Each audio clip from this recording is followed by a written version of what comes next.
So we're here in the Blue Mountains at a beautiful property. Amazing view. It's roughly 7 meters long and 3 meters wide. Depth is unknown, estimated to be 50 centimeters deep, but there's so much sludge, it makes up for 30 to 40 centimeters of depth, if that is the case. So today we're just going to do a restoration.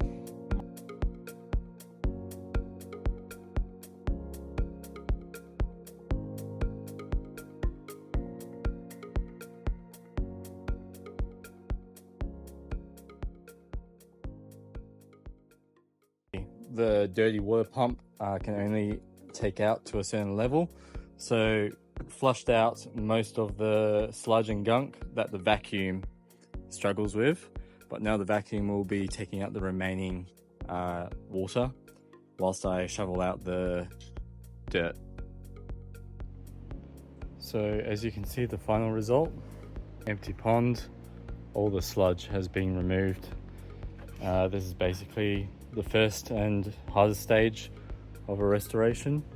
Next stage will be implementing a filtration and aeration system.